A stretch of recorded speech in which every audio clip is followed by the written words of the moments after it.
Oke, kita mulai untuk perkuliahan pagi hari ini. Ini adalah menurut saya nih perkuliahan buat saya yang paling asik, ya. Kenapa asik? Pertama, memang kalau secara keilmuan kita bisa meninjau dari masing-masing ilmu kita ya. Kalau Kiki latar belakang keilmuannya apa Ki sekarang? Prodinya apa Ki? Pariwisata, Bu. Nah, pariwisata itu yang paling hebat. Gimana cara mengemas wisata keagamaan ya. Eh, Sekarang tuh bukan hanya wisata religi yang misalnya untuk yang Islam misalnya, gitu. Tapi ternyata untuk agama-agama lain tuh ada wisata religinya juga ya. Ya, itu yang kemudian membuat kita dalam memahami keberagaman beragama itu menjadi satu hal yang menarik gitu ya. Nah, ini yang kemudian kita coba akan sama-sama kita bahas karena sekarang ini terkait dengan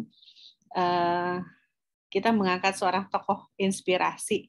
Ibaratnya sih kan biasanya ya orang kalau ngambil tokoh inspirasi itu tokoh yang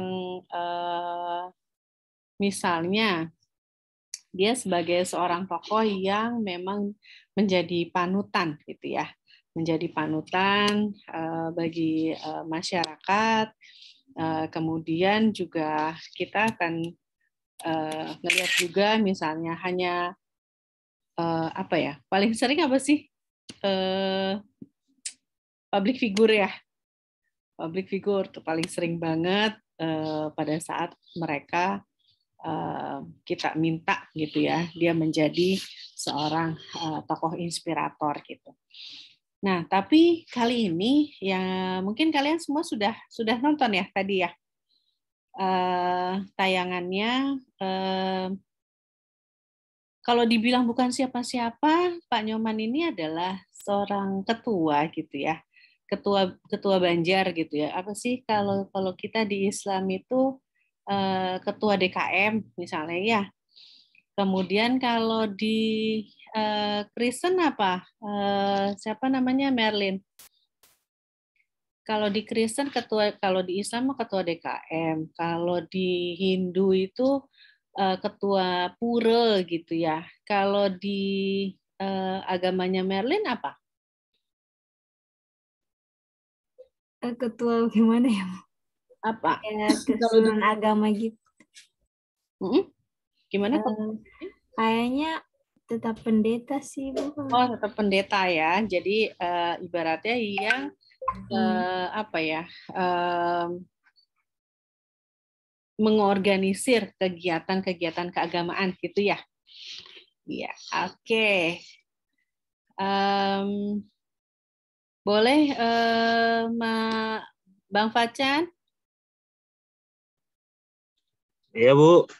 Boleh ditayangkan, Bang Facan, sekilas di awal dan di akhir. Yang video apa, Bu, ya? Yang videonya ini, Pak Nyoman. Oh, ya, Bu. Izin share screen, Bu, ya? Ya, mangga. Kita lihat lagi ya sekilas sehingga apa yang bisa kita diskusikan pagi hari ini. Kemudian nanti sambil kalian menonton sekilas, silakan di ruang diskusi ya. Di ruang diskusinya diisi karena presensinya saya buat yang agak mudah aja ya. Jadi by presence sehingga kita semua bisa melihat komentar gitu ya dari teman-teman kita semua. Ibu, mohon maaf, Bu. Ini share screen-nya itu dulu, Bu, dibuka, Bu. Saya nggak bisa share screen, Bu. Nggak bisa share screen. Ya, jadi di enable dulu, Bu. Enable participant screen sharing, Bu. Kan multi.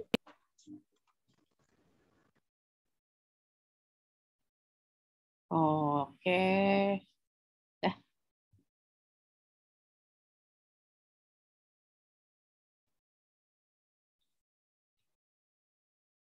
Udah, Chan.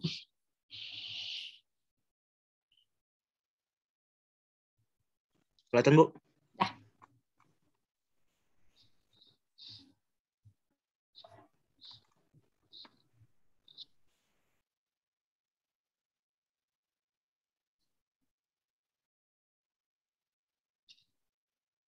Tentu kami kan menggarisbawahi dulu ya tentang keragaman beragama di Indonesia ini kan tentunya memiliki masing-masing memiliki kultur budaya ya.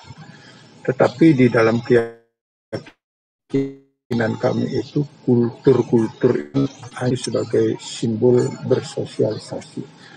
Jadi rohnya itu adalah agama. Badannya itu sebagai akomodasinya adalah kultur untuk menyambung tali kasih kita. Kemudian kalau masalah dengan keberagaman itu tentunya kita agar kita tetap saling menghargai tentunya kita mengedepankan nilai-nilai Pancasila dalam hal ini mengartikulasikan Pancasila menjadi spiritualitas dalam perspektif Hindu kan gitu ya kan. Nah, kembali dulu bagaimana cara kita dapat menghargai keberagaman ini dengan dulu Atifah. Kita bisa flashback dulu ke belakang. Apa sih makna kemerdekaan itu kan? Kemerdekaan itu kan memiliki suatu kebebasan terhadap setiap orang kan. Seperti itu yang ditanamkan, yang diperjuangkan oleh pejuang-pejuang kita zaman dulu. Artinya kita tidak memiliki santulan atau musuh siapapun kalau merdeka itu kan. Kenapa harus dibuat santulan atau musuh dalam kehidupan kita berbangsa dan bernegara khususnya di Indonesia? Berarti nilai, kalau itu dirusak, nilai kemerdekaan tidak ada. Nah, bagaimana cara mengatasinya? Itu tentunya nilai yang pertama kan Pancasila. Pancasila itu nilai pertama itu adalah ketuhanan yang Maha Esa kan itu kan. Seperti apa kita dapat memaknai ketuhanan yang Maha Esa? Kita harus mendalami arti makna ketuhanan itu. Adapun berbeda-beda agama, dalam keyakinan kami itu Tuhan itu tetap satu. Jadi sumber yang semua yang ada di dunia ini adalah asalnya satu, disebut Brahman. Sebutannya namanya Brahman. Tuhan itu dalamnya sebutannya Brahman, bukan Brahma. Bukan Brahma ya? Bukan Brahman. Brahma kalau itu ada Brahma, Wisnu, Siwa kan. Ya, Trimurti itu Bu. Ya, bukan Brahma. Brahman.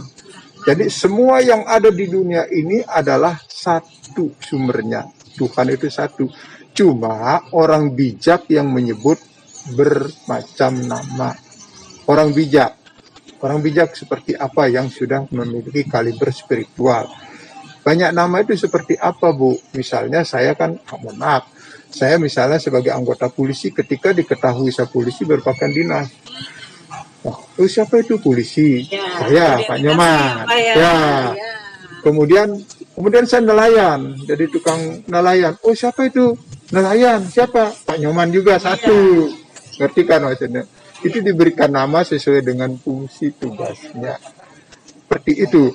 Nah, karena asalnya satu itu, itulah nilai-nilai daripada ketuhanan yang Maha Esa itu yang dipedomani. Kita satu.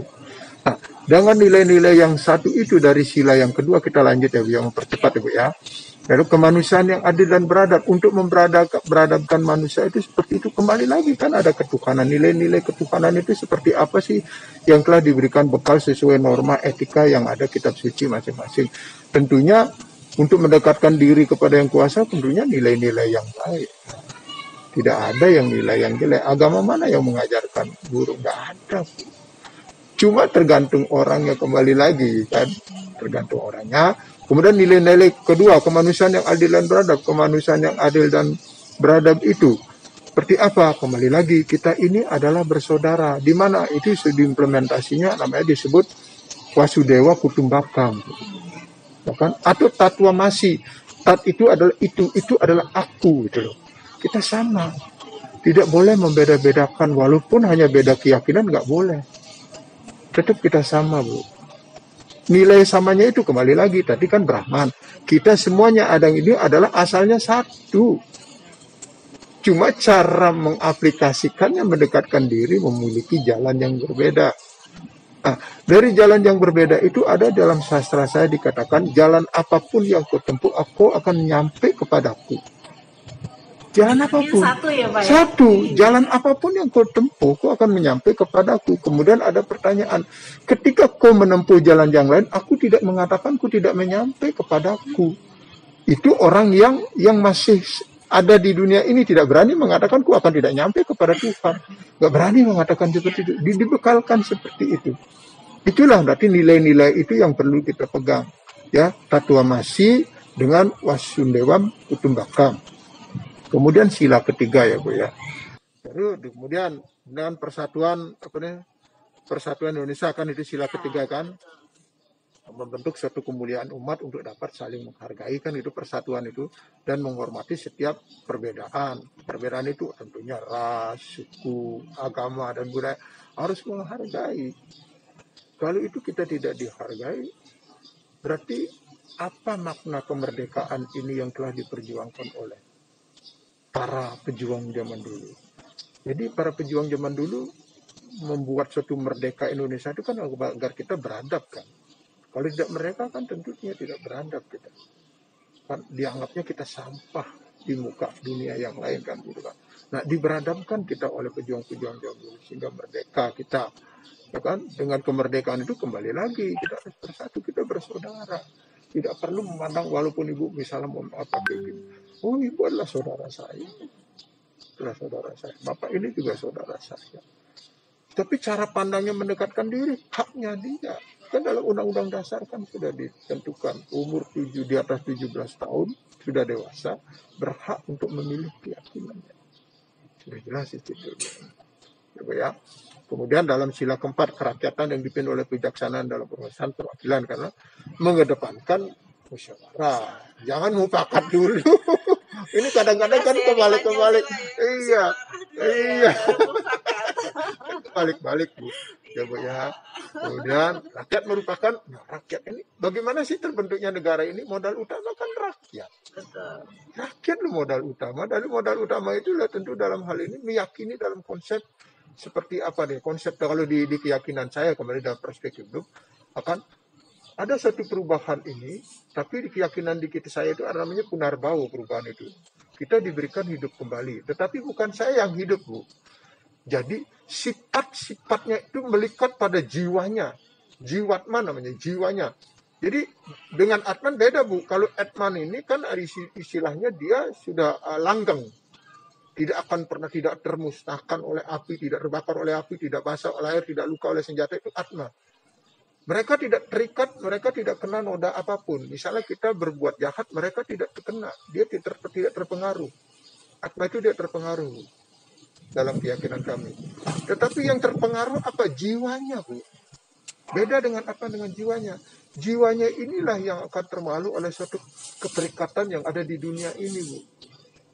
Inilah yang membuat akan diberikan satu kesempatan lagi sampai mampu dia menghapus hal-hal yang kebatilan itu. Sampai dia bisa menyatu. Moksa namanya. Nah, kemudian juga bangsa Indonesia ini akan pastinya ada perubahan bagus sampai sekarang kan sudah kemajuannya juga cukup bagus lah ya kan, dengan perjuangan para pemerintah kita kan patut kita hargai. Jangan melihat dalam segi sosok kekurangannya. Kekurangan itu mari kita perbaiki bersama. Jangan itu diperdebatkan kalau di keyakinan kami. Nah, tentunya dalam keyakinan kami ini tidak boleh di politik itu dibawa ke ranah tempat suci. Tidak boleh, kita sudah lakukan itu. Kalau mau berpolitik ada panggungnya silakan. Nah, biar nggak menjadi tumbang tindih. Nah, keadilan sosial bagi seluruh rakyat Indonesia kan gitu sila kelima ya kan. Tentunya mengarahkan kesejahteraan jasmani yang kemudian dijiwai oleh konsep moksa. Nah, artinya apa dijiwai konsep moksa itu? Tentunya sudah tidak ada keterikatan apapun kita sama. Mau membantu ini, nanti habis harta saya, berarti masih terikat kita. Kan udah jelas, semuanya yang kita miliki ini hanyalah titipan. Tidak bisa dibawa ke sana. Itu kan baru hanya konsep kata-kata. Tetapi yang menjadi satu permasalahan ini, mohon maaf. ketika terjadi kebakaran sampai guling-guling dia nangis. Padahal dia mengerti itu adalah titipan, tetapi kenapa harus Salah akan diambil lagi ya Pak ya, dengan cara apapun ya. itu guling-guling satu titipan? Berarti itulah masih terikat. Termasuk diri saya mungkin mengalami bisa jadi seperti itu. Bukan saya juga masih tidak terlalu dalam lah untuk dalam mengaplikasikan kebenaran. Masih kurang saya jauh. Masih kurang, perlu banyak yang harus saya Di pelajari. situ ya Pak letak titik keadilannya ya. Keadilannya ya jangan melihat siapa dia, apa pekerjaannya. Enggak, manusia itu nilainya sama nilai itu manusia itu sama, Bu. Ya kan Ibu biar mengerti ya, mohon maaf, manusia itu adalah dikatakan paling serakah dalam keyakinan saya. Ibu tahu ada konsep dalam keyakinan di agama saya namanya buta. Buta itu adalah kegelapan. Buta itu ketika kita memohon, engkau buta, atau hadirlah engkau saksikan. Dia hanya buta ini hanya bisa menyaksikan dan mencium.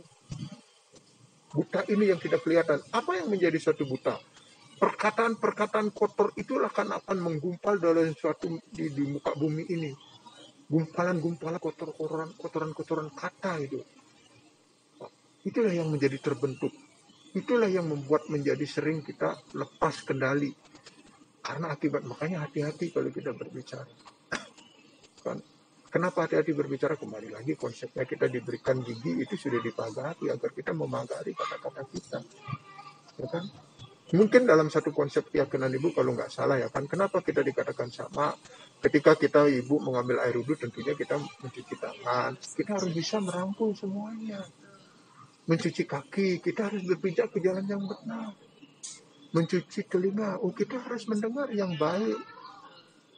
Kan begitu. Iya kan? Sama konsepnya, Bu. Sama konsepnya. Cuma itu kadang-kadang kan, nah, seperti itu, Bu ya. Kemudian, kenapa kita dikatakan serakah? Kemudian yang kuasa, saksikanlah dalam sujud bakti hamba. Hanya menyaksikan aja yang kuasa itu. Tidak menikmati. Terus kalau Ibu nanti saya kasih tahu. Hanya menikmati. Tapi kalau manusia lebih. Sudah menyaksikan, mencium, ingin dulu meraba. Sudah ingin meraba, ingin lagi merasakan. Sudah melihat. Ini paling rakus manusia. Maka dari itulah dari binatang-binatang dia tidak memiliki suatu keyakinan. Manusia diberikanlah suatu keyakinan karena memiliki yang lebih itu, Bu. Dari keyakinan itu apa yang paling tinggi? Tuhan. Tuhan inilah harus kita berpegang teguh kepada beliau. Apa konsepnya? Norma-norma yang telah diberikan dalam kitab suci, etikanya. Saya akan menyampaikan pesan kepada mahasiswa ketika mengenyam suatu pengetahuan dimanapun mahasiswa berada dan pengetahuan apapun berada, kedepankanlah suatu etika dimanapun berada. Etika ini tidak lain adalah mengedepankan, menghormati sebagai implementasi bakti kita kepada yang paling tinggi, yaitu Tuhan yang Maha Esa. Kemudian jauhkanlah dari hal-hal yang mudah terpengaruh yang belum diketahui latar belakangnya. Agar kita tetap bersatu. Jangan melihat kulit seseorang, artinya ras, suku, dan keyakinannya. Kembali lagi, seperti yang telah saya sampaikan, kita ini adalah sama. Asal usulnya adalah sama. Kita ini adalah satu. Mudah-mudahan generasi selanjutnya mahasiswa yang saya banggakan dapat memegang hal ini sehingga kita tetap satu dimanapun berada. Hanya itu yang dapat kami sampaikan. Semoga sukses dimanapun berada.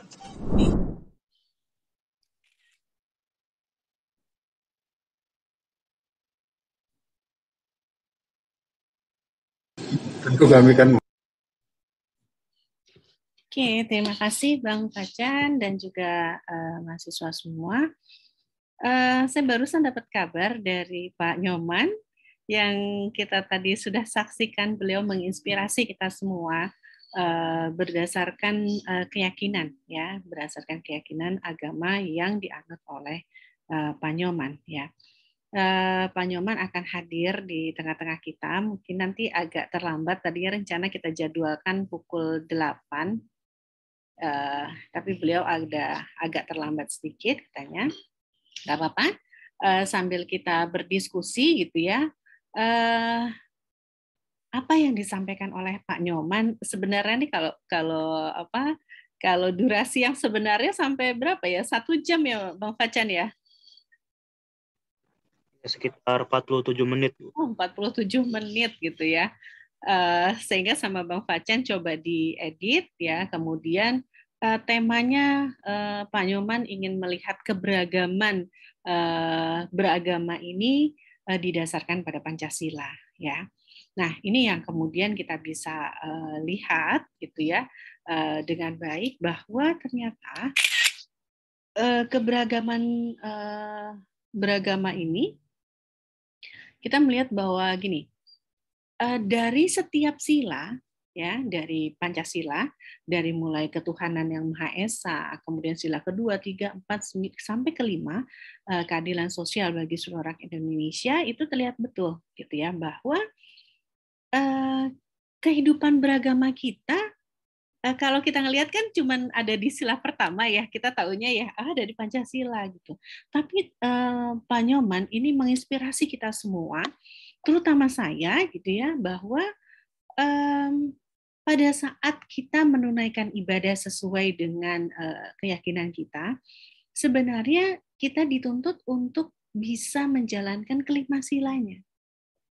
Ya, jadi bagaimana kemudian kita beragama, tapi juga harus berperi kemanusiaan gitu. Ya, baik dengan sesama pemeluk agama maupun dengan pemeluk agama yang lain. Gitu. Bagaimana sikap manusiawi kita bisa muncul, kemudian kita berusaha untuk menggunakan keyakinan kita. Ya. Kemudian bahkan tadi ya ada kalimat dari Pak Nyoman yang menyatakan bahwa kita pada saat kita menunaikan sebuah ibadah gitu ya, kita fokuskan ya pada ranah dan tujuan kita. Ya, jadi katanya Pak Nyoman tadi nggak bisa kita kemudian memasukkan unsur politik masuk jadi mempolitikkan agama gitu. Nah, tadi Pak Nyoman nyatakan bahwa itu ada panggungnya sendiri. Betul, saya sangat sepakat. Nanti kita coba tanyakan dengan Pak Nyoman ya. Nah, berikutnya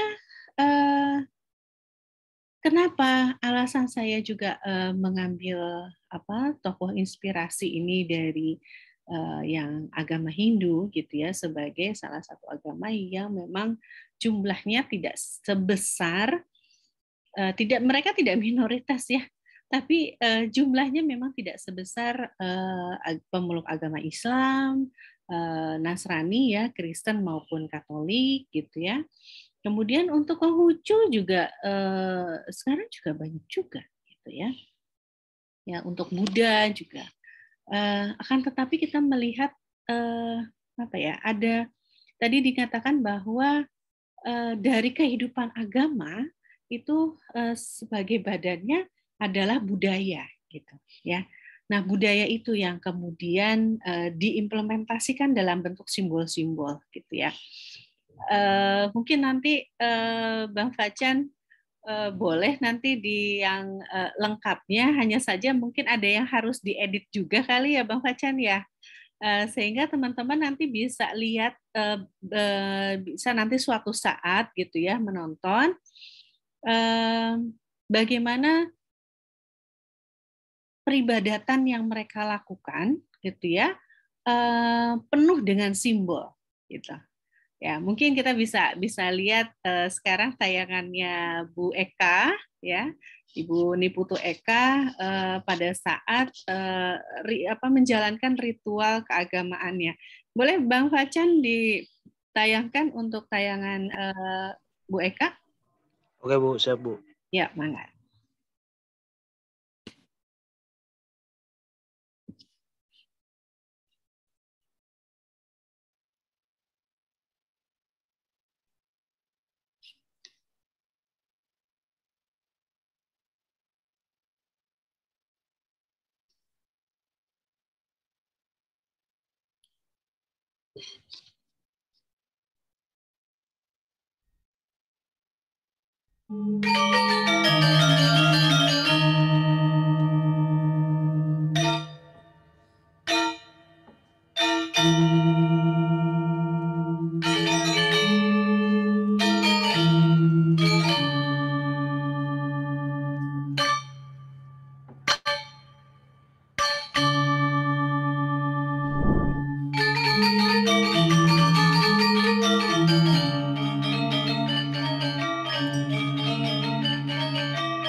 oleh Pak Nyoman gitu ya, bahwa simbol manusia itu penuh dengan kerakusan gitu ya. Nah itu yang kemudian disembahkan dulu, disembahkan dulu kepada yang kuasa, ya baru kemudian mereka bisa menikmati. Nah apa yang tadi Bu Eka lakukan dengan Diva, dengan adanya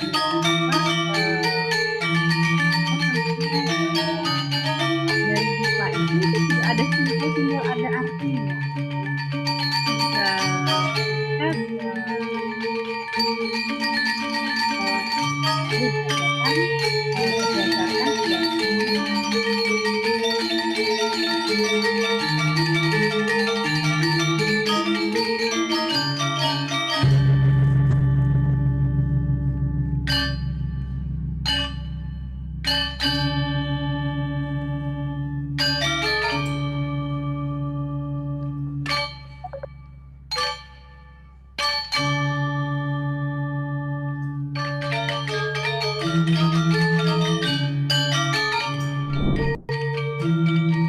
Nah ini adalah saja yang sudah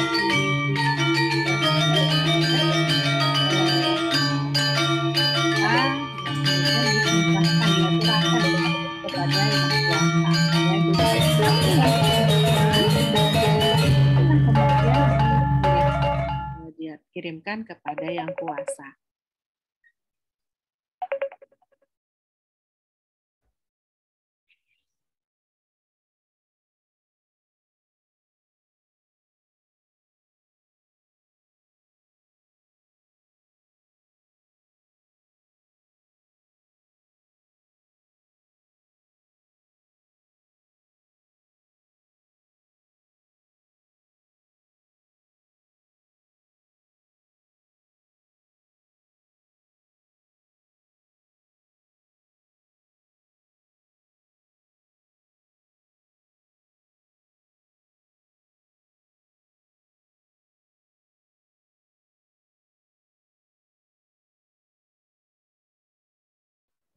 Ibu, mohon maaf, suaranya ke-mute.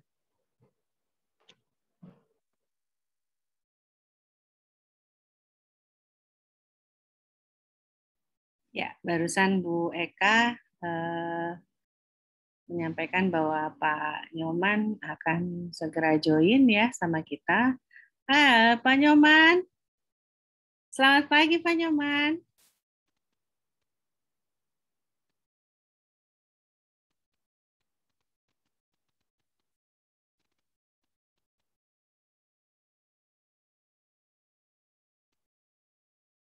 Sepertinya beliau masih terganggu, tapi nggak apa-apa. Bilang. Ya, selamat pagi. Selamat pagi, Pak Nyoman. Sorry, saya agak terlambat ini. Nggak apa-apa, Pak Nyoman. Ya. Tadi kita semua sudah menyaksikan ya, Pak, pesan-pesan yang Bapak sampaikan kepada kita terkait dengan penjelasan Bapak nih tentang kebinekaan beragama gitu ya. Yang kita soroti memang tadi berkaitan dengan Pancasila ya Pak dalam kehidupan beragama. Oke, mungkin Bapak ada yang mau disampaikan dulu ke mahasiswa sebelum mahasiswa ingin bertanya langsung sama Bapak nih. Ya, pertama-tama kali kami ucapkan Assalamualaikum warahmatullahi wabarakatuh. Selamat pagi, Om Swastiastu, salam sejahtera, Namo Buddhaya.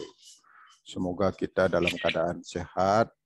Di kesempatan pagi yang berbahagia ini, apapun yang menjadi kehendak kita, semoga pikiran datang yang baik dari segala penjuru, sehingga kita sama-sama mengerti situasi dan kondisi yang saat sekarang ini.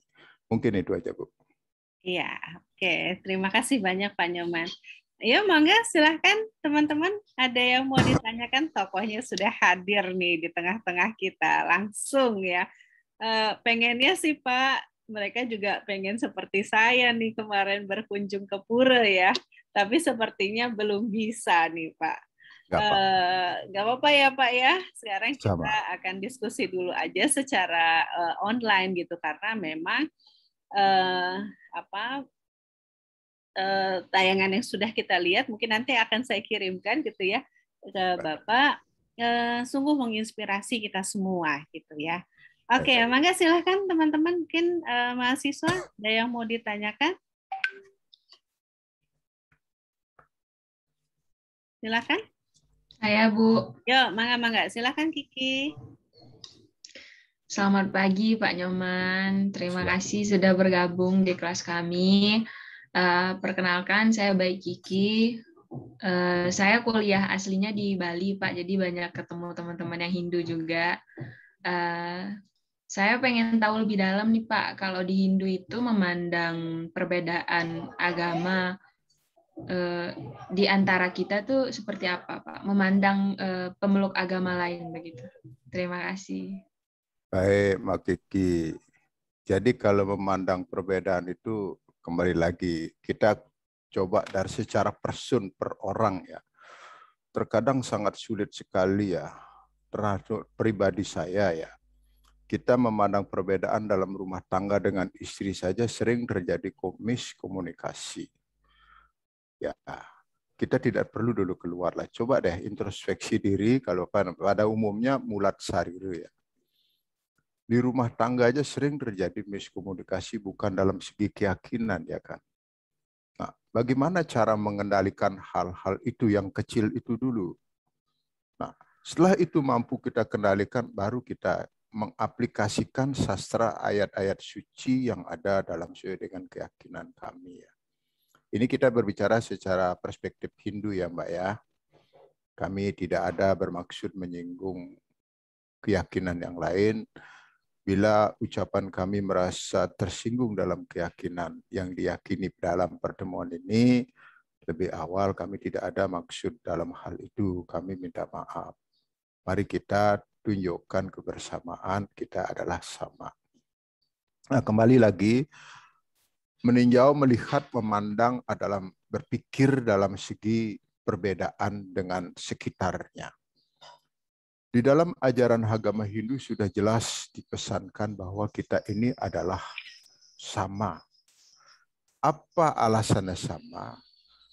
Mengartikulasikan Pancasila secara spiritual dalam perspektif Hindu, sila yang pertama ketuhanan yang Maha Esa. Kan begitu yang sudah saya jelaskan. Kalau sudah sila pertama ketuhanan yang Maha Esa, Tuhan, kita dalami dulu arti makna Tuhan itu. Kita mengetahui segala yang ada di dunia ini adalah ciptaan beliau. Kalau itu pandang adalah ciptaan beliau, berarti kita sama. Hanya kulitnya yang berbeda. Cara mengimplementasikannya yang beda. Tapi janganlah memandang kulitnya. Janganlah memandang di luarnya. Asal mulai esensi kita adalah sama. Itu yang perlu kita maknai.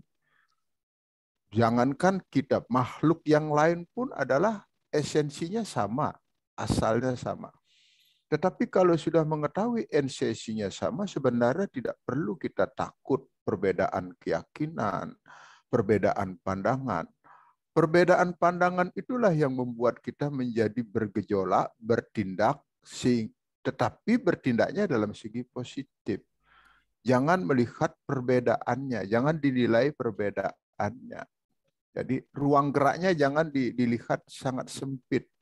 Kalau ruang geraknya dilihat sangat sempit, itu akan menjadi suatu polemik. Pada intinya, sesuai dengan sastra kami, Basudewa Kutumbakam, yang artinya bahwa kita ini adalah bersaudara. Esensinya, kembali lagi esensinya, jangan dilihat kulitnya ya Mbak ya. Yang dilihat kulitnya itu seperti badan kasar kita ini.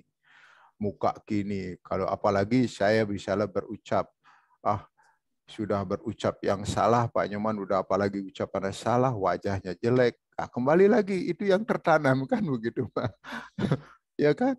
Nah, jangan dilihat kulitnya. Mari kita nilai seperti apa dia mengedepankan etika, tutur kata. Itu yang patut kita hargai. Seperti adik-adik yang mahasiswa dan ibu yang ada di Zoom ini, kami juga sangat berbahagia sekali. Saya katakan bahwa yang ada di dalam Zoom ini maupun yang tidak ikut adalah saudara saya. Itu prinsip dalam ajaran agama Hindu, Pak. Mungkin itu, Mbak. Mbak Kiki, mohon maaf lebih kurangnya, itu yang memiliki kemampuan. Kembali saya tanamkan, latar belakang kami bukan latar belakang memiliki akademis agama. Kami hanya mengetahui yang umum-umum, tapi secara mendalam karena banyak sekali sastra-sastra yang ada di kami, mungkin hanya poin-poinnya saja, Pak. Kalau ada pertanyaan yang tidak mampu kami tanya, masih banyak yang senior-senior kami yang ada di YouTube yang lebih hebat dan lebih pintar. Kami hanya secara umumnya saja, Pak ya. Latar belakang kami hanyalah, mohon maaf ya, latar belakang kami dari strata 1 sarjana hukum, S2-nya dari magister hukum, latar belakang kami. Ya, itu aja, Mbak. Ya, baik, Mbak. Terima kasih, Pak Nyoman. Mari. Silakan yang lainnya. Oke, silakan. Enggak, ada yang mau bertanya lagi? Jadi memang kalau dari cerita yang kemarin gitu ya, jadi keagamaan ini kita ada 3 kali tatap muka, Pak Nyoman. Dan Bapak memang kami tunjuk nih sebagai tokoh inspirasi bagi kami, dan ternyata alhamdulillah nggak salah tunjuk ya kita ya semua. Bapak meninjaunya dari perspektif Pancasila yang betul-betul membuka mata kita gitu ya, bahwa selama ini saya pribadi saja Pak Bu Yanti ini kalau menjalankan ibadah gitu ya, dipikir teh hanya ibadah, hanya berkaitan sama sila pertama, tapi justru Pak Nyoman membuka mata hati saya, membuka pikiran saya bahwa sebenarnya pada saat kita beribadah itu kita juga menjalankan 4 sila yang lain ya Pak ya. Betul Bu. Betul sekali Bu. Iya.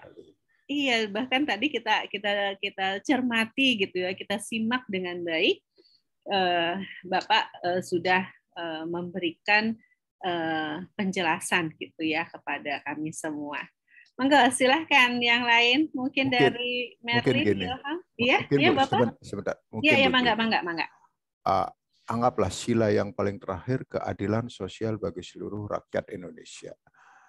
Yang saya berpesan kepada adik-adik dan kepada siapa, jangan suka mencari keadilan di luar. Tanyakan pada diri sendiri, apakah kita sudah adil? Baru kita mencari keadilan keluar. Tapi kalau mencari keadilan di luar, tapi diri sendiri belum bisa mengaplikasikan keadilan, tidak akan ketemu keadilan itu.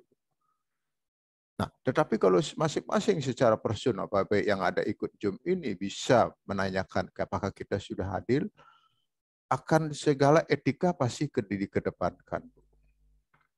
Itu sudah jelas sekali di Pancasila. Terkadang kan orang yang anggaplah sedikit melenceng. Ketika ada sesuatu kejadian secara hukum, saya akan mencari keadilan. Tidak akan ketemu itu. Karena masing-masing menerapkan suatu kebenaran, suatu contoh kasus. Di satu sisi korban ingin mengendaki pelakunya ditahan semaksimal mungkin. Di satu sisi pelaku itu juga manusia, ingin mendapatkan hukuman seringan-ringannya. Nah, terus bagi hakim bagaimana? Meninjau sesuai dengan unsur-unsur hukum yang ada. Seperti itulah proses keadilan. Tidak akan ketemu keadilan itu. Nah, untuk menemukan keadilan, ya serahkan kepada majelis yang sudah memiliki kewenangan dalam hal itu. Untuk mendapatkan keadilan pada diri kita, kembali lagi secara pribadi kita, tanyakan dulu pada diri kita. Kan sudah saya jelaskan, Pak Yu. Lagi. Ini pulpenku. Ini pulpenku. Nah, ada berapa objek di sini? Nah, ada 2. Ini pulpen dan ini ku. Kemarin saya taruh pulpen ini. Ini badanku. Ada berapa objek? Ada 2. Badan dan ku. Kunya itu siapa? Beliaulah. Mencarilah keadilan kepada beliau. Pasti akan ketemu. Maka dari itu disampaikan dalam ajaran kami, jangan suka mencari keadilan di luar. Cari keadilan di dalam diri sendiri. Nah, kalau memang sudah bisa mencari keadilan di dalam diri sendiri, artinya kita memiliki kebenaran segalanya yang ada secara esensi kita sama adalah lengkap kebenaran yang ada pada diri kita. Kalau mencari kebenaran di luar, itu tidak akan langgang. Kembali saya bertanya kepada ibu misalnya, aku sangat cinta kepada suamiku.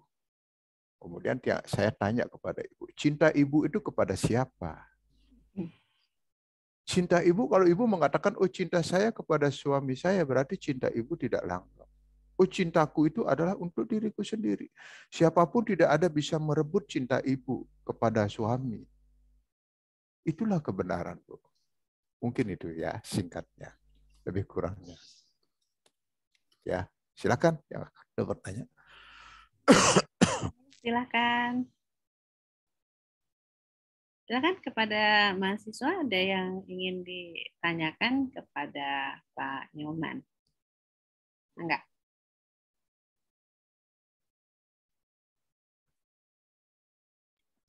Saya Pak Nyoman, saya. Ya, baik deh, Pak. Silakan Ilham. Dari saya Pak, pertanyaannya tuh bagaimana cara Bapak menyikapi sosok-sosok oknum Pak yang biasa kan di sebuah kehidupan tuh pasti ada saja sosok oknum yang ingin memecahkan kebersamaan kita Pak di antara kehidupan beragama kita tuh Pak. Jadi bagaimana cara Bapak menyikapi orang-orang tersebut? Baik. Sekian. Pertanyaan yang sangat bagus di Ilham. Bagaimana menyikapi sosok-sosok oknum kalau menyikapi sikap secara anggaplah frontal. Baik. Apakah diri kita itu memiliki suatu ketenangan? Tentu diri kita memiliki suatu ketenangan. Jangan secara secepatnya. Ya, saya kasih tahu deh ya, mohon maaf. Di dalam keyakinan kami ada namanya indra-indra. Tentu panca indra. Mata memandang, kuping mendengar, hidung mencium, ya kan? Kemudian lidah mengecap, kulit adalah sensitif rasa. Tetapi yang paling perlu dikendalikan adalah lidah. Kenapa perlu dikendalikan lidah? Lidah itu memiliki 2 fungsi, berucap dan mengecap. Ketika melihat seperti oknum-oknum tadi, hati-hatilah berbicara. Cukup mata itu ditransfer ke pikiran, kemudian kuping itu mendengar ditransfer ke pikiran. Itulah perlu pengendalian diri. Maka belajarnya kita belajar tentang keyakinan, tidak lain adalah hanya untuk pengendalian diri. Dek. Jangan secara cepat menilai orang itu dikatakan brutal, radikal. Jangan secara cepat dalam ajaran kami mengatakan itu aliran sesat. Tidak bisa seperti itu dalam ajaran kami. Tentu berikan pandangan, dalam arti pandangan itu jangan secara frontal. Kalau kadang-kadang orang-orang seperti itu kan sulit sekali memberikan suatu pemahaman. Sangat sulit. Kenapa memberikan pemahaman itu sangat sulit? Beliau atau yang bersangkutan itu kultur atau budaya yang sudah tertanam pada pikirannya sangat sulit untuk dirubah. Ini yang perlu kita ketahui. Siapa yang mampu secepat itu merubah satu kultur? Ya, pandangan dalam ajaran kami, bila menemukan hal sedemikian, kan, yang penting di beliau itu tidak melakukan suatu tindakan merugikan pada yang sekitarnya atau terhadap diri kita. Adapun menyangkut secara hukum, biarkan itu sudah tugas dan kewenangan dalam segi hukum. Semuanya sudah ada payung hukumnya. Kembali lagi, dalam ajaran kami ditanamkan. Seperti ini, Dek. Apakah ada yang melarang kita berbuat baik? Pasti tidak ada. Kemudian berbuat baik itu untuk siapa? Sudah jelas berbuat baik untuk kita. Kalau itu disadari berbuat baik untuk kita, ya udah. Tidak perlu lagi hal-hal yang tidak lumrah atau yang tidak patut kita perdebatkan kepada orang lain dalam ajaran kami. Berbicaralah yang secara konsisten saja, yang nyata-nyata saja dalam kehidupan ini. Tidak perlu dalam ajaran kami dikatakan ajaran kamilah yang paling bagus, yang paling hebat. Sama dengan saya suka makan nasi goreng, kemudian saya paksakan kepada adik Ilham untuk agar suka makan nasi goreng. Sudah tidak nyambung, deh. Belum tentu kan? Kira-kira seperti itu. Kira-kira adik Ilham paham nggak yang saya jelaskan? Paham, Pak, paham. Oke, ya seperti itu. Terima kasih, Pak. Mari, mari.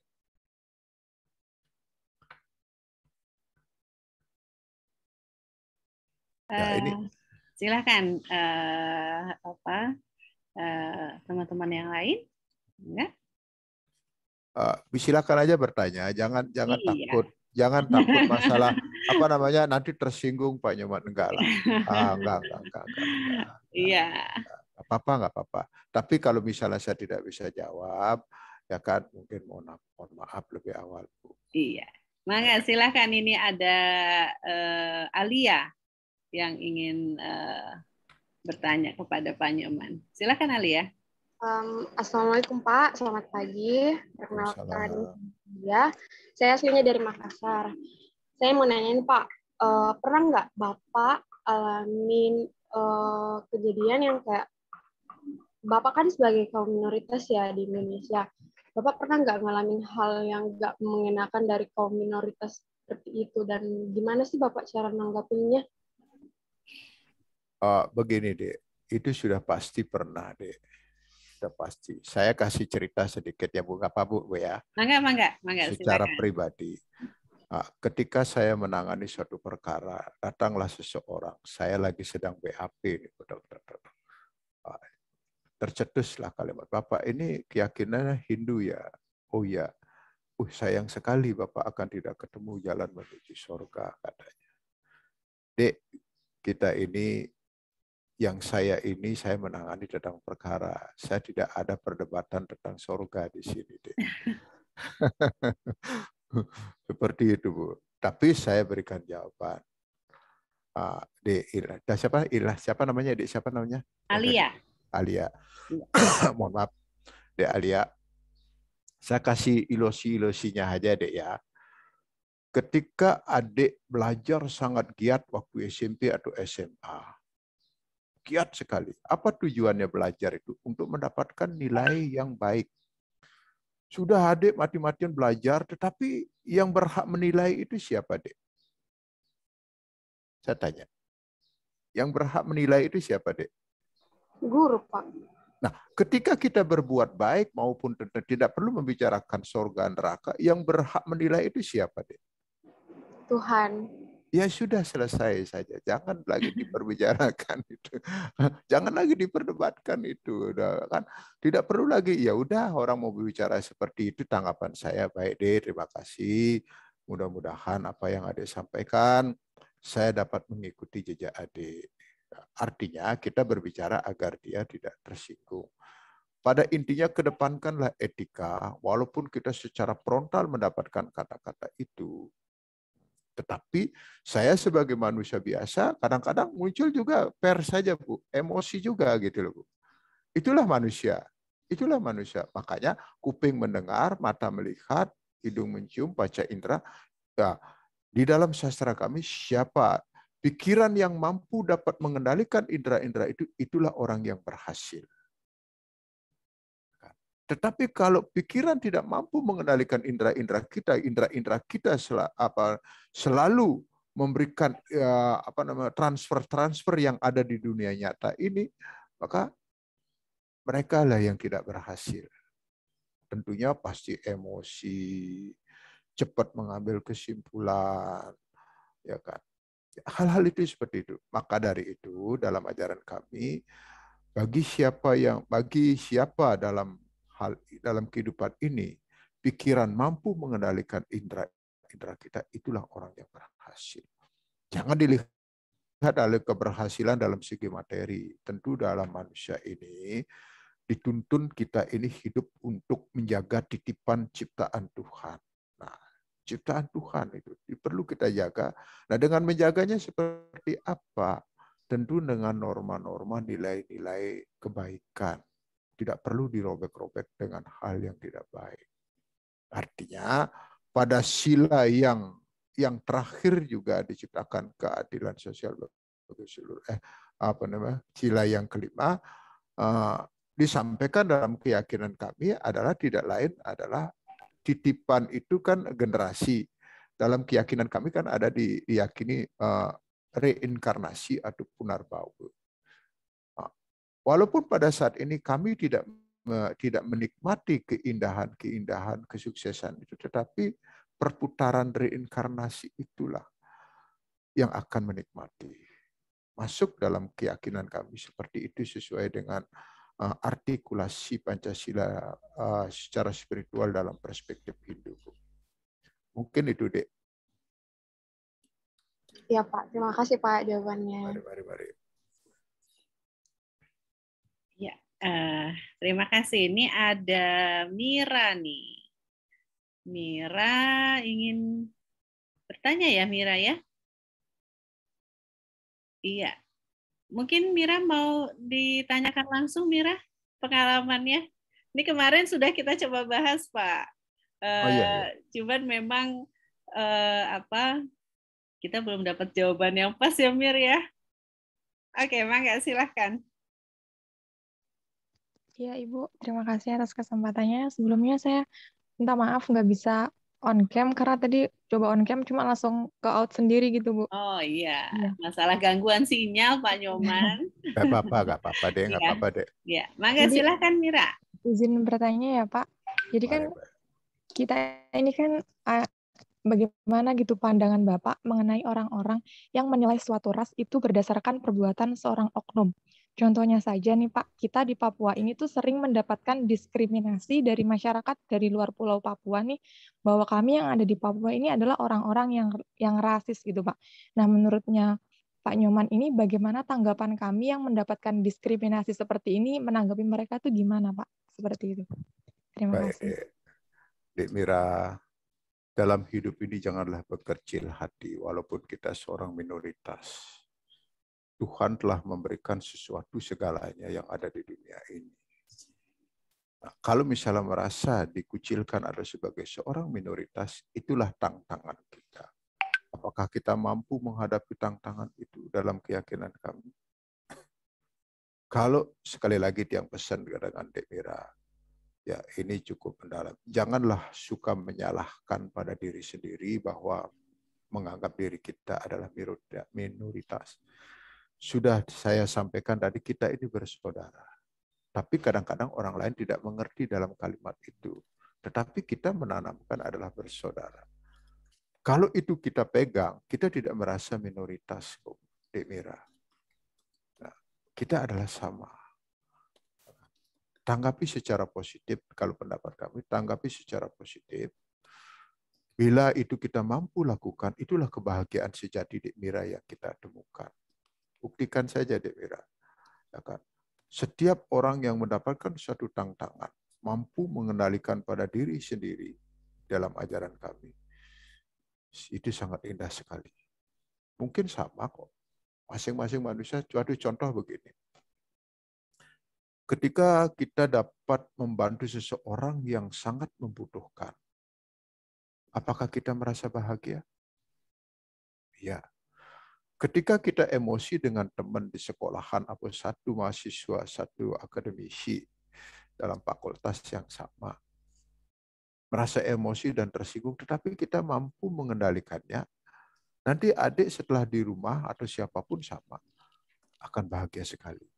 Yang saya rasakan secara pribadi kan ini kembali lagi kan menggali suatu kebenaran, mengatakan Tuhan itu ada adalah galilah sedalam-dalamnya. Itu sebenarnya fungsinya dalam hal segi tidak ada kita minoritas, Dek. Tidak ada kita yang paling yang paling banyak ini penganutnya. Tapi pandangan saya tidak merasa minoritas, Dek. Sama dengan Ibu, ya Ibu Kusuma ini, saya sudah katakan dengan adik-adik. Saya tidak katakan diri saya minoritas karena saya katakan dengan Ibu Dini secara esensi adalah saya saudara. Saya tidak pernah berkecil. Tetapi perlu itu kan hanya salah satu gelintir saja. Dalam keyakinan orang lain, anggaplah umat Islam salah satunya yang mayoritas dalam hal ini. Coba renungkan pada waktu pencetusan Pancasila kan ada Piagam Jakarta. Yang ikut dalam hal itu kebanyakan adalah orang yang mayoritas. Tetapi beliaunya, para pejuang, memikirkan juga orang-orang yang minoritas. Sehingga Piagam Jakarta tidak terpakai menjadi satu kesatuan Pancasila yang sekarang ini. Adik Mira, renungkan dalam hal ini. Kita jangan sekali-sekali merasa minoritas. Adik yang ada di dalam kampus maupun ada yang di luar itu mengatakan bla bla bla bla bla bla. Tanggapi secara positif. Tanggapi secara positif karena adik berbuat baik untuk siapa? Untuk adik sendiri. Orang yang tidak berbuat baik seperti apa? Yang menilai siapa? Bukan kita. Sama dengan saya berbicara di hadapan adik-adik sekarang ini, mungkin aja belum tentu baik. Ada salah satu yang mengatakan tidak baik. Pasti itu. Nah, ini yang perlu disadari. Maaf Bu ya. Saya kasih ilusi deh ya. Saya kasih ilusi. Dalam keyakinan kami, bekerjalah sesuai profesi yang sudah ditentukan. Artinya profesi. Saya sebagai profesi di bidang guru. Tetapi sampai di rumah jangan lagi sebagai guru. Nah, kemudian sampai di masyarakat jangan lagi sebagai kepala rumah tangga. Ini yang perlu ada penyesuaian. Kadang-kadang kan saya misalnya seorang angkatan tahu sendiri disiplinnya. Apakah saya terapkan disiplin itu secara ABRI di rumah? Ya pasti berbenturan. Di situ aja. Nah, kemudian ilusinya begini. Artinya lakukanlah pekerjaanmu. Ketika adik mau bekerja ya, jangan sekali-sekali berharap biar saya dikatakan hebat, biar saya dikatakan pinter, biar saya dikatakan segalanya lah agar saya dipakai. Tetapi yang menjadi suatu cilaka dalam hal itu, Dek, ketika tidak mendapatkan nilai itu, kita akan menjadi suatu beban. Inilah merasa diri kita minoritas. Ilusinya begini. Ada seorang tukang kayu, dia membuat kursi atau bangku atau meja. Begitu tukang kayu itu membuat suatu kursi atau bangku atau meja, takut dia.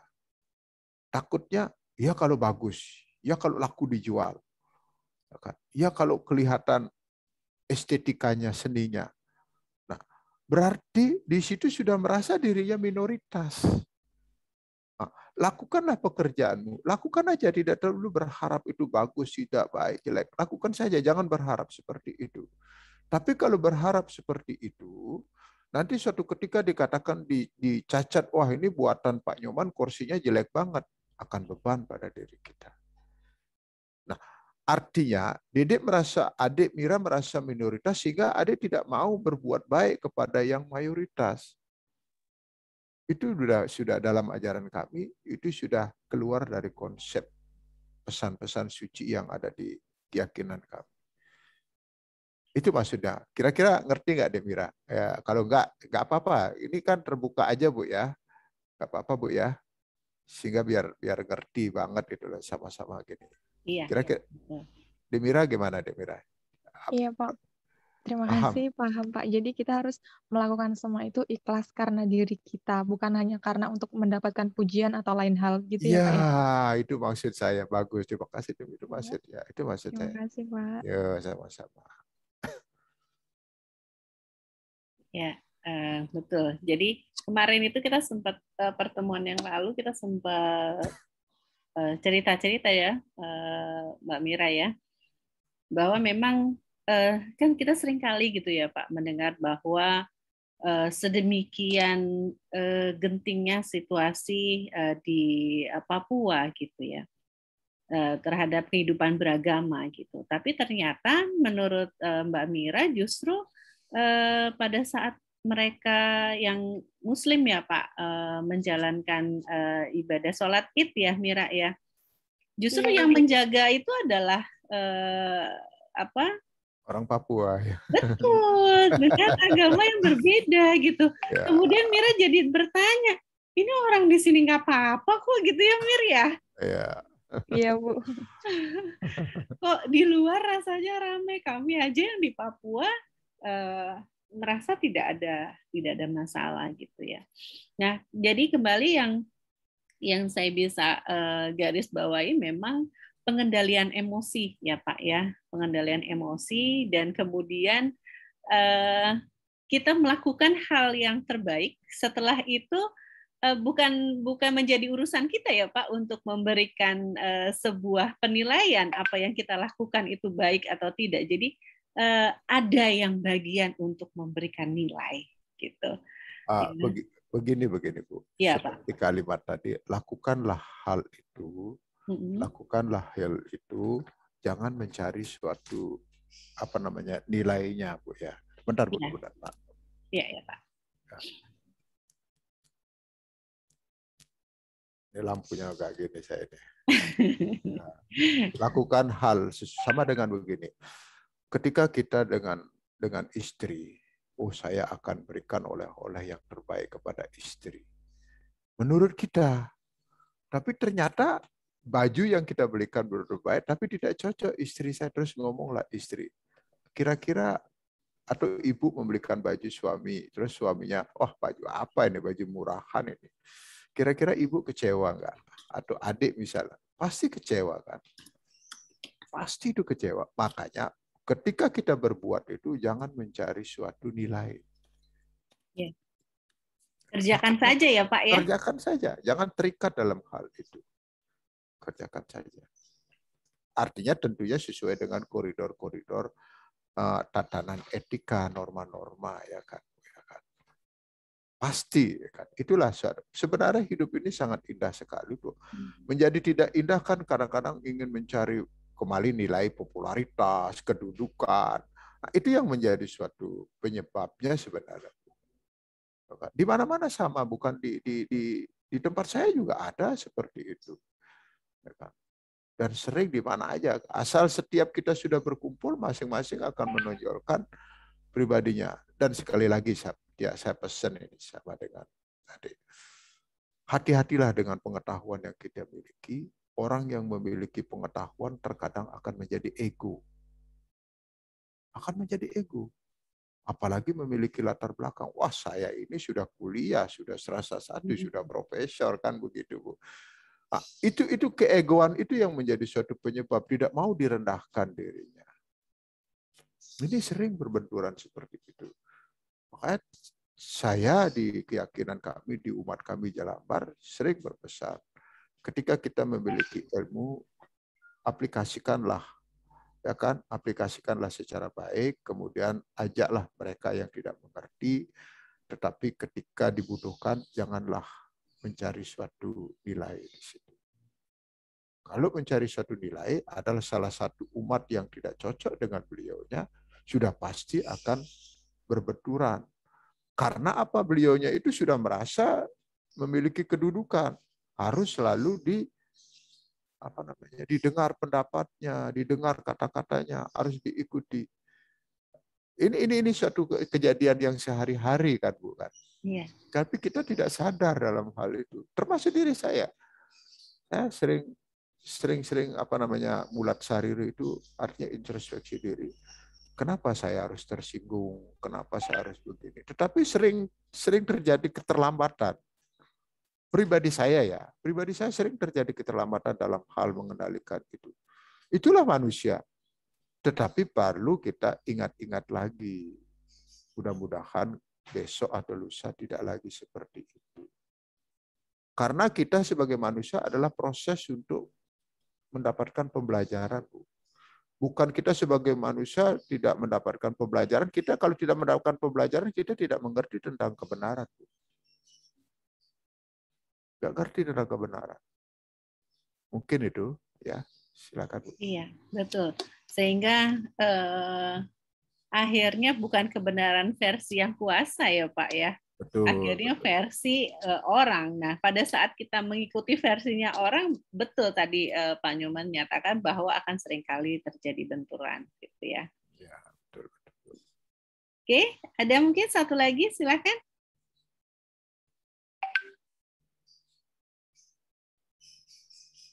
Silakan. Mungkin Aulia atau Erwanda. Ada yang ingin disampaikan kepada Pak Nyoman?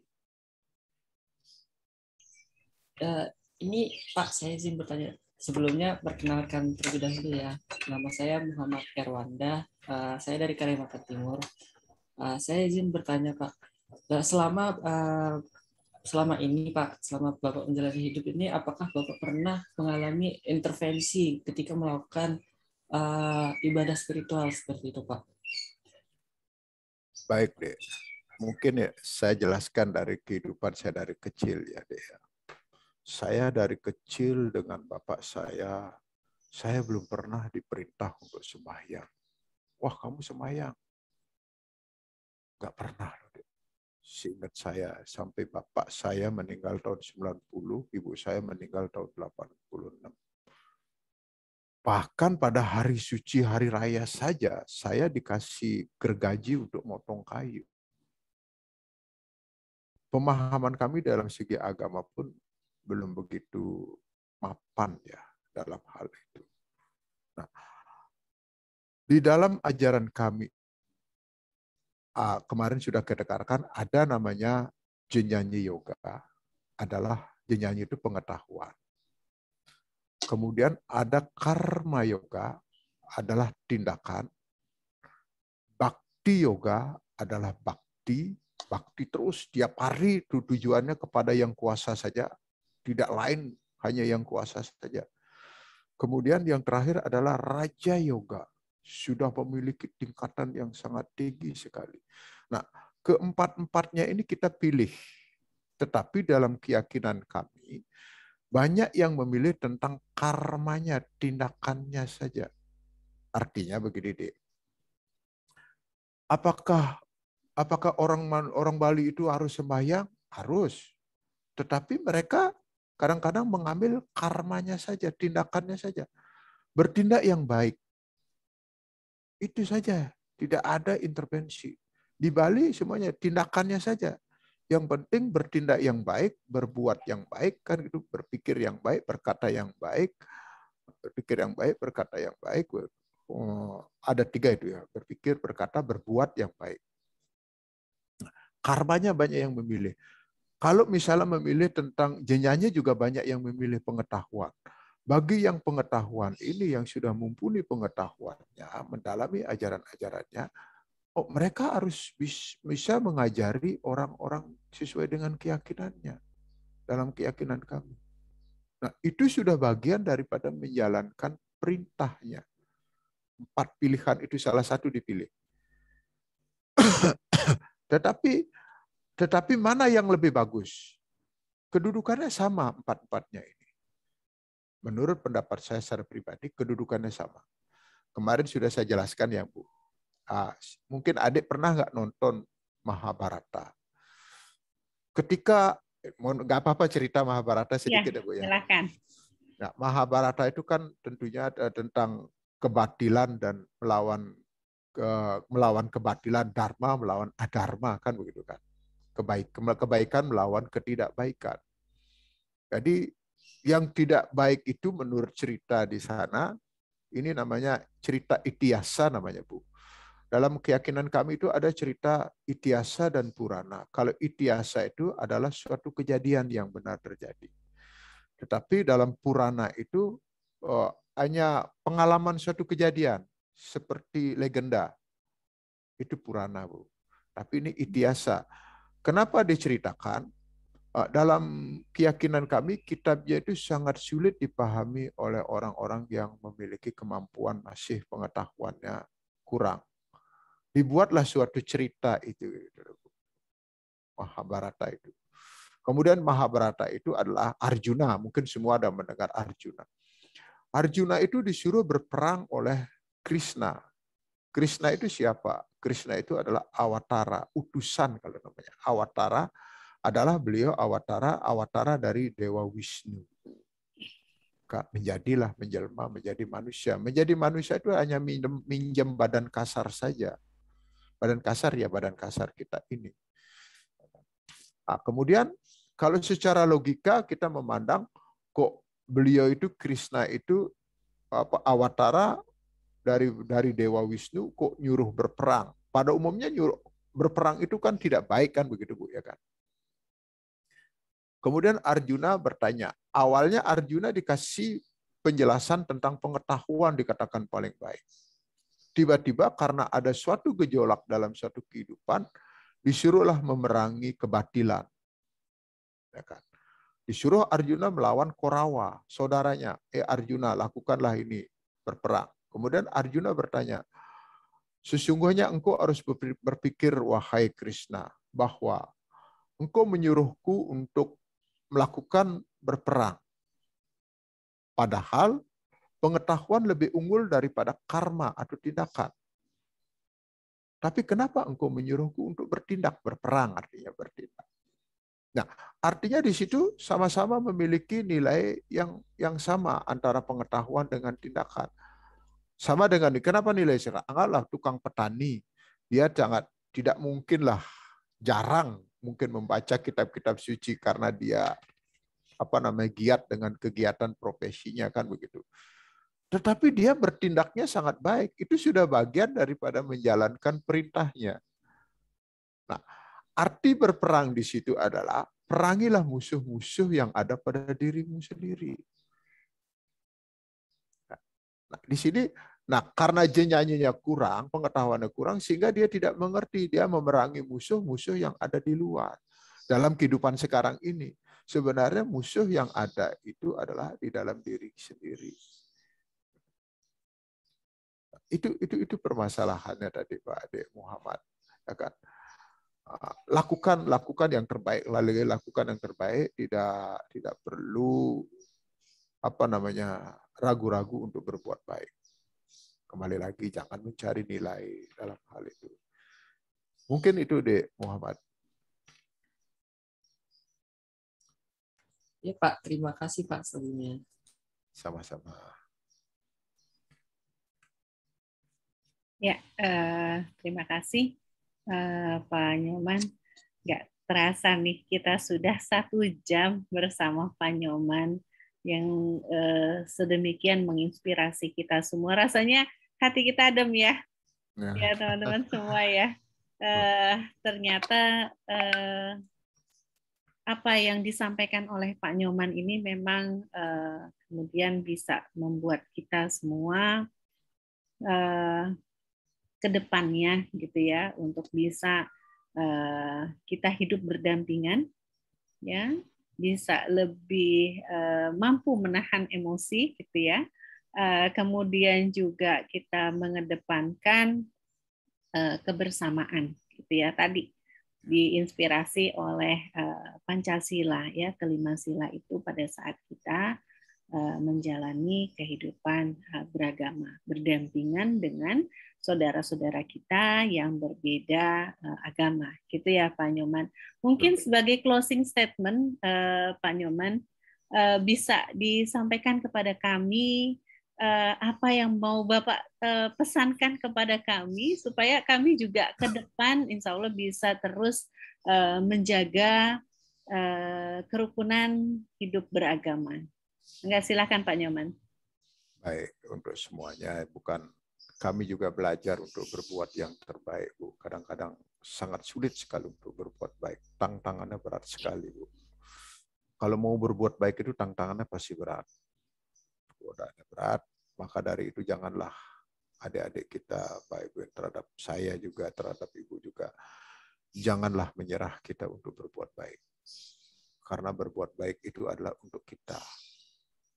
Kita harus sadari, dan banyak yang dalam YouTube itu mengetahui ketika kita mati tidak bawa apa-apa, ketika kita itu jangan sebelum mati kita, ketika sudah tua banyak uang yang kita miliki tetapi sudah tua tidak berfungsi uang itu. Artinya berbuatlah yang baik. Hanya itu yang dibawa sebagai bekal kita untuk menghadap kepada yang kuasa. Bukan harta yang kita berikan kepada beliau. Yang patut kita suguhkan kepada beliau adalah tidak lain adalah perbuatan kita. Maka dari itu, kalau bisa saya minta, kalau berbuat jangan melihat latar belakang orang. Lakukanlah yang terbaik terhadap siapapun. Kembali lagi pesannya yang ada di buku The Power. The Power ya Bu ya. Mungkin ada di Gramedia itu. Bagus sekali isinya. Ini sebagai saya hanya contoh-contoh aja Bu ya. Contoh-contoh aja kan. Ketika ada yang meminta, bahkan berucaplah, tetapi saya tidak menyinggung ya, bilang assalamualaikum kan begitu. Kemudian yang tuan rumah itu, oh mohon maaf saya tidak punya uang. Artinya berbuatlah yang baik. Berarti kalau adik menjawab seperti itu, atau saya juga menjawab itu, atau ibu yang menjawab itu, berarti ibu dan saya dan adik-adik mengunci rezeki yang kita miliki. Berarti kalau kita tidak mau berbuat baik, berarti mengunci jalan kita yang terbaik. Nah, kalau ada yang minta seperti, oh ya dah, kasih saja sesuai dengan yang kita miliki. Ya kan tidak perlu besar dan tidak perlu langsung berargumen. Bisanya hanya minta-minta saja datang, wah badanmu sudah begini-begini. Tidak apa, kasih saja sekedarnya dan jangan dipaksakan. Tentu didasari dengan keikhlasan. Ini sangat bagus sekali. Salah sebenarnya kalau kita langsung menolak orang yang datang. Artinya ada yang datang seperti itu, oh kita disuruh diberikan kesempatan untuk berbuat baik. Coba kalau tidak ada datang, kita tidak mengerti tentang kesempatan untuk berbuat baik. Coba kita sama-sama terbuka. Ini pesan kepada adik-adik ya. Kalau tidak ada seperti itu menemukan, kita tidak pernah mendapatkan kesempatan untuk berbuat baik. Makanya gunakanlah waktu itu deh untuk berbuat baik. Jangan dibuang waktu untuk yang tidak baik. Kembali lagi, jangan melihat latar belakang orang. Ayo kita bekerja sama untuk menjaga tatanan kerukunan ini di bangsa kita, sehingga bangsa kita yang sudah mulai mapan, sudah mulai maju, kemudian terkoyak-koyak oleh sesuatu yang memiliki kepentingan secara pribadi, kelompok, alangkah mundurnya kita berpikir kalau seperti itu. Adik yang sebagai generasi saya, mudah-mudahan adik dapat menjaga kerukunan ini sebaik-baiknya, sehingga menjadi kita rukun dan maju bangsa kita ini. Hanya itu yang kami pesankan. Mungkin yang lain ada yang bertanya lagi, kayak kemarin Ibu bertanya tentang sarana-sarana persembahyangan, kenapa menggunakan persembahyangan. Itu banyak sekali pertanyaan yang ada pada saya itu. Nggak apa-apa ya, sehingga tidak ada mengsalahartikan. Dan kalau saya sudah sampaikan, adik mendengar kata-kata saya sehingga adik mampu pun membantu saya untuk dalam hal filsafat dalam menggunakan sarana. Itu kalau nanti adik yang bertanya. Mungkin itu Bu. Iya, terima kasih banyak Pak Nyoman Pirantika atas inspirasinya yang sangat luar biasa bagi kita semua gitu. terutama berkaitan dengan kehidupan beragama. Sekali lagi, hati kami terus terang kalau saya pribadi juga rasanya jadi tenang gitu, banyak sekali contoh-contoh yang diberikan oleh Pak Nyoman kepada kita semua gitu yang bisa menjadi pembelajaran buat kita gitu. Bang Facan mungkin bisa bantu untuk kita foto dulu bersama. Di tengah-tengah kita sudah hadir Pak Nyoman, kita foto bersama, kita dokumentasikan. Silakan mungkin teman-teman bisa dibuka dulu kameranya sebentar.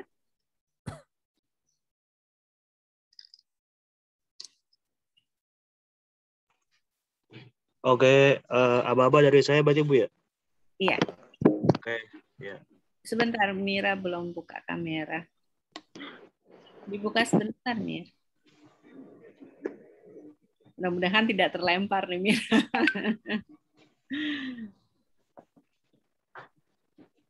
Bu, saya coba ya. Iya. Nanti kalau terlempar kita ulang lagi. Ini masalah gangguan sinyal, Bapak. Kebetulan mahasiswa ini semuanya berasal dari wilayah timur, Pak. Paling dekat itu Bali, paling dekat. Ya, ada Kalimantan, Sulawesi, Maluku, Nusa Tenggara Timur. Iya, Bu. Iya. Gak apa-apa. Disinilah diuji kesabaran kita. Iya. Nunggu Mbak Mira. Iya, Mbak Miranya terlempar. Ya udah deh, Mbak Mira pakai nama aja, mana Miranya masuk lagi dong. Kasihan. Sebentar kita tunggu Mira ya. Ya. Mira ini dari Papua, Pak, dari Sorong. Dari Sorong ya? Iya, dari Sorong. Oh, berarti jauh-jauh begitu, artinya kuliahnya di sini ya, Bu ya? Kuliahnya di online, Pak, sementara kuliah. ini. Iya. Insya Allah kalau misalnya memang pemerintah sudah menyatakan teman-teman ini bisa hadir ke Jakarta, kita akan sempatkan untuk ketemu langsung sama Pak Nyoman ya. Nanti kita janjian di boleh. Nggak apa-apa Mbak Mira, ditutup aja kameranya daripada Mbak Mira keluar lagi nanti. Ya silakan Bang Facan. Ya baik Bu. Oke, 1, 2, 3. Sudah Bu. Sudah? Oke, terima kasih banyak Bapak. Mari, Bu. Insya Allah mudah-mudahan kita bisa ketemu ya Pak secara langsung, bukan hanya saya, tapi juga teman-teman semua. Insya Allah akan saya bawa untuk ketemu Bapak secara langsung.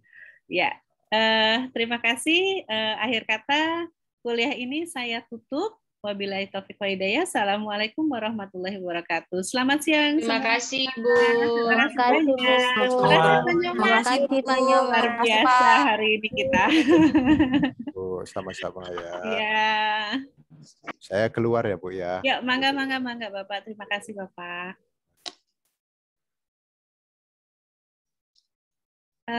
Tolong komentarnya diisi ya, kemudian direfleksi, ada yang kedua itu ada refleksi, isinya kuis sebenarnya gabungan dari 3 materi yang ada, itu juga tolong diisi. Saya sudah buat waktunya, spare waktunya dalam 1 hari ya, sampai nanti malam.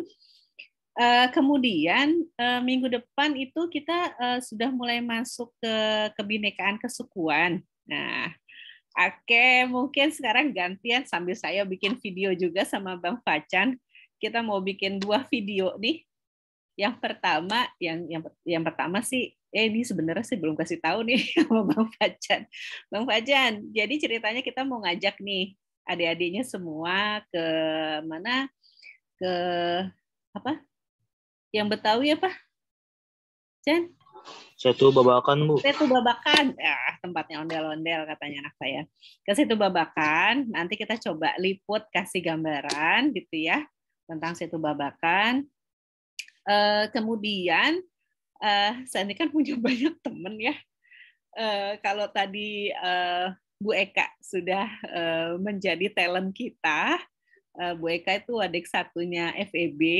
Nah, berikutnya Wadek yang lain, Wadek 1 dari fakultas yang lain, saya akan minta mereka jadi talentnya di kesukuan gitu. Jadi berdasarkan suku mereka masing-masing tadi, sempat tuh masuk tuh Bu Agustin ya, Wadek 1-nya komputer, Fakultas Ilmu Komputer, kemudian nanti ada Pak Hendri dari teknik gitu ya. Mereka dengan sukunya masing-masing kita akan coba minta inspirasi singkat lah dari mereka gitu ya, sekitar 3-5 menit, tapi berdasarkan kesukuan mereka gitu ya. Itu nanti akan kita tayangkan di bagian inspirasi dan refleksi gitu ya. Kemudian berikutnya kalian yang bikin video gantian ya. Bikin videonya tentang masakan. Wah, nanti dimakan sendiri. Tapi nggak boleh ngambil dari YouTube ya. Oh, yang boleh ngambil dari YouTube Bu Yanti aja. Jak nakal banget ya Bu Yanti ya. Ya, jadi tolong nanti divideokan kalian mau bikin apa gitu ya, mau bikin makanan apa yang menjadi ciri khasnya daerah kalian. Ya. Makanannya buat sendiri Bu, nggak boleh dibeli Bu. Iya. Aduh. Bolehlah mamahnya deh yang bikin atau abang-abangnya yang bikin. Yang jualan yang bikin. Tapi kalian yang videokan gitu ya. Yang menjadi. Jadi ini yang dari Makassar, Ilham sama Alia nggak boleh samaan. Bukan 2 video jadi 2 video jadi 1, kalian kompakan, enggak lah, nggak seru gitu ya. Jadi misalnya Ilham mau bikin apa gitu ya, mau menayangkan apa, Alia dari Makassar juga mau bikin tentang apa. Ya terpaksa lah. Kenapa? Bikin contoh dalam bentuk itu. Boleh lah ya, tapi ya bersabar, kita cuma bisa ngelihat. Yang gampang saja Bu, enggak apa-apa Bu. Nggak apa-apa. Oke, Bu. Jajanan kalian waktu SD juga nggak apa-apa. Seperti misalnya Mira keluar lagi ya. Nah, misalnya di tempatnya Mira ya, atau di Maluku. Siapa Maluku ya? Ya Bu. Saya dan Bu. Erlin ya, dari Maluku ya. Vika lagi Bu. Hah? Sama Vika lagi Bu. Oh, sama Vika juga ya. Nah, misalnya nih di Jakarta lagi booming atau lagi banyak yang suka sama papeda. Ya, sekarang dijualnya pakai gerobak gitu kan. Nah, itu kan makanan khas dari sana ya. Nah, tapi terus kemudian kita tuh jadi suka banget gitu. Nah, sesederhana itu, biarin aja abang-abangnya yang bikin, tapi kita videoin gitu ya.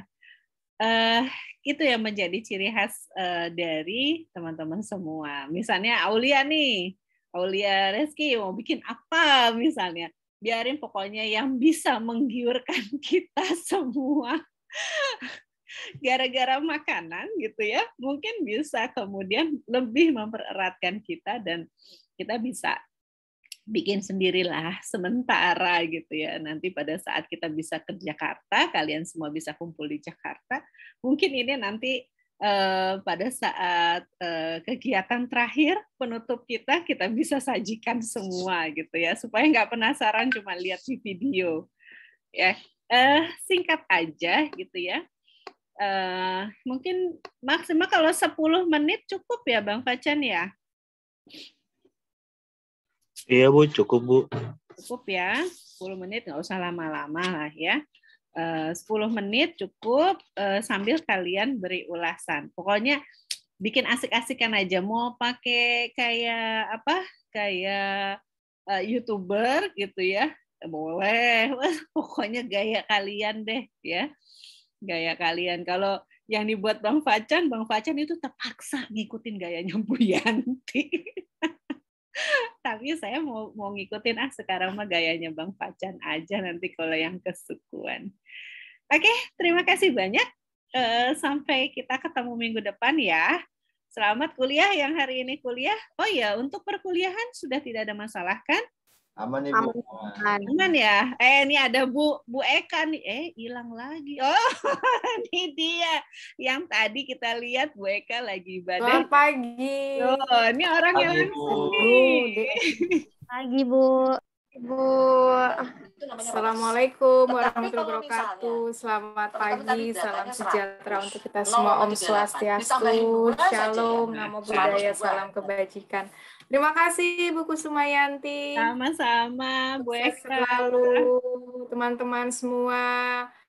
Hadir di sini Bapak Nyoman Pirantike selaku narasumber juga. Alhamdulillah tadi 1 jam. Terima kasih Pak Nyoman.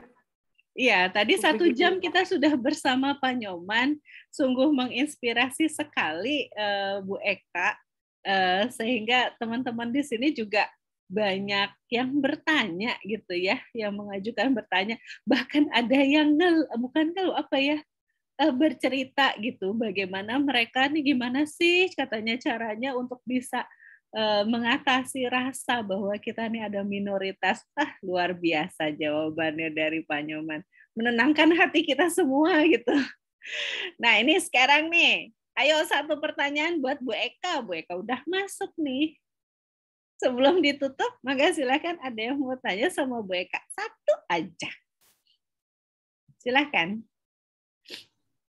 Dipersilakan teman-teman semua. Ayo, ada salam kenal ya dari seluruh Nusantara mengikuti kelas modul Nusantara.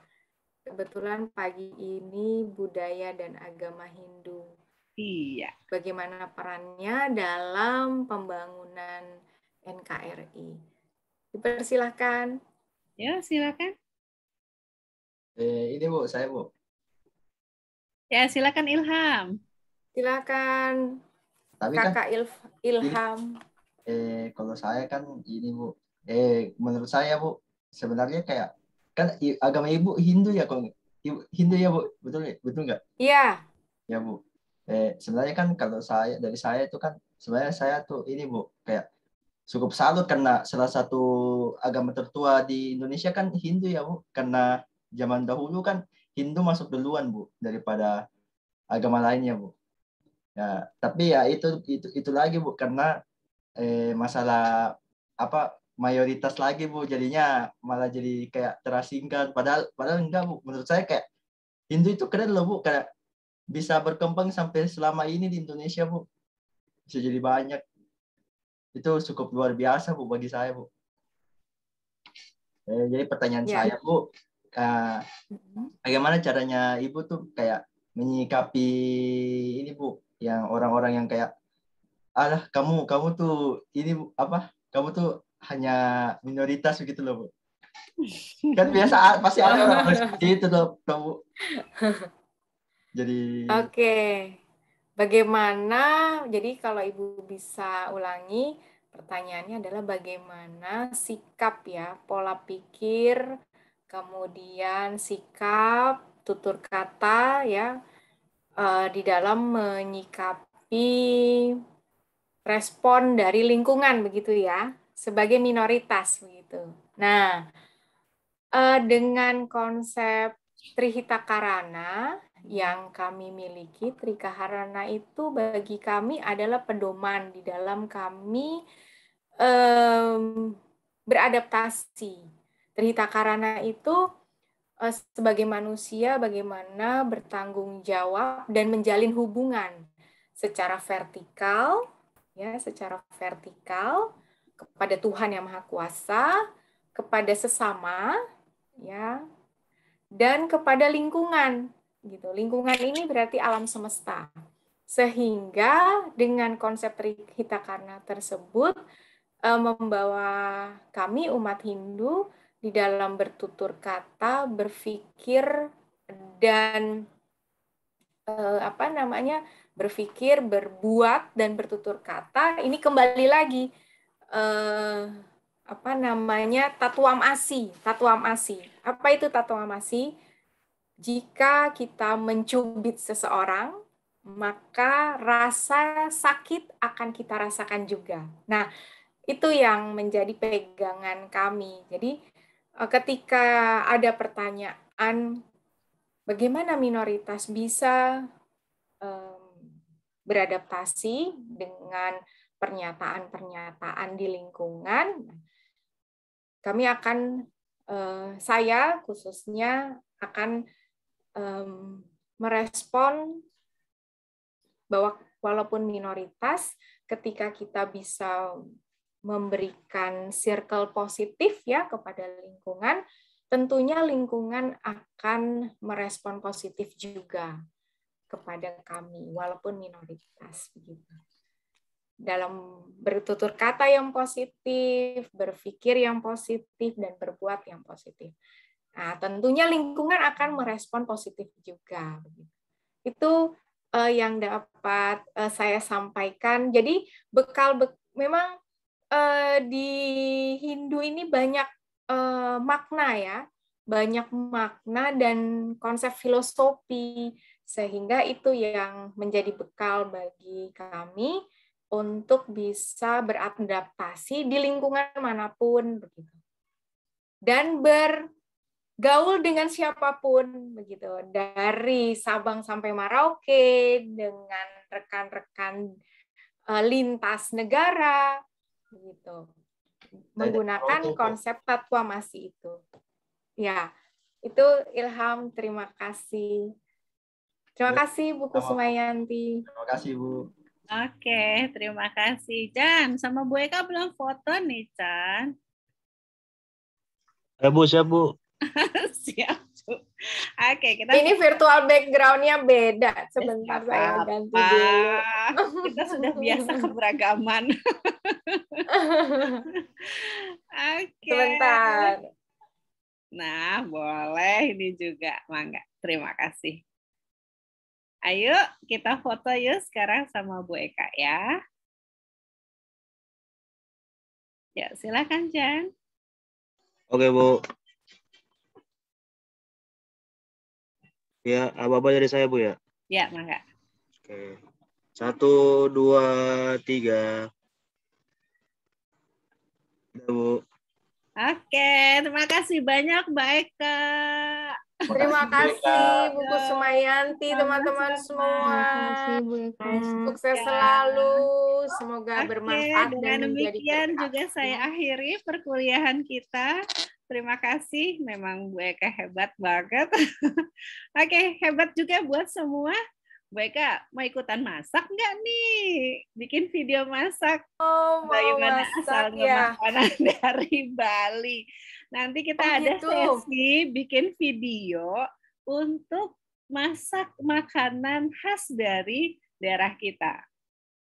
Ya, daerah kita masing-masing. Kemudian nanti videonya kita upload di di modul Nusantara, dan juga kita akan jadikan satu highlight ya, satu rangkaian ya Bang Pacan ya, karya dari mahasiswa dan dosen di modul Nusantara. Oke, terima kasih banyak semuanya. Sampai ketemu minggu depan. Iya Bu, terima kasih Bu. Sampai ketemu lagi teman-teman. Terima kasih Bu. Selalu.